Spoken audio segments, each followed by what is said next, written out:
Hello നമസ്കാരം. ശരിക്കും ഫ്ലോപ്പായി പോകും എന്ന് വിചാരിച്ചൊരു റെസിപ്പി ആയിരുന്നു ഇത്. പക്ഷേ it came out so well. നല്ല ടേസ്റ്റ് ഉണ്ടായിരുന്നു കേട്ടോ.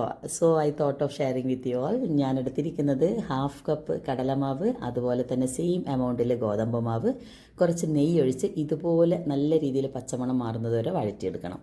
അതിനുശേഷം ഇതിൽ ഞാൻ ആഡ് ചെയ്തിരിക്കുന്നത് ഒരു 1/4 കപ്പ് തിക്ക് മിൽക്കാണ്. അപ്പോൾ മിൽക്ക് ഒരു 2 മിനിറ്റ് കൊണ്ട് തന്നെ കംപ്ലീറ്റ് അങ്ങ് അബ്സോർബ് ആയി കേട്ടോ.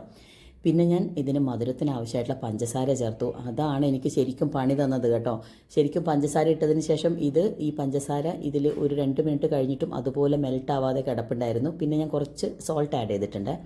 അപ്പോൾ ഈ പഞ്ചസാര മെൽറ്റ് ചെയ്യാതെ ഈ സംഭവം എങ്ങനെ ടേസ്റ്റ് ഉണ്ടാവും? അപ്പോൾ ഞാൻ അതുകൊണ്ട് കുറച്ച് അതിനകത്തേക്ക് വെള്ളം ആഡ് ചെയ്തു കേട്ടോ. പച്ചവെള്ളം കുറച്ച് ഒഴിച്ചു കൊടുത്തു. പിന്നെ 2 മിനിറ്റ്, ഒരു 3 മിനിറ്റ് ഞാൻ അടച്ച് വെക്കുമ്പോഴേക്കും പഞ്ചസാരയൊക്കെ നല്ല മെൽറ്റായി വന്നപ്പോഴേക്കും ശരിക്കും എൻ്റെ ആ ഒരു ഡിഷിൻ്റെ ശരിക്കുള്ള ടേസ്റ്റ് അങ്ങ് വന്നു കേട്ടോ.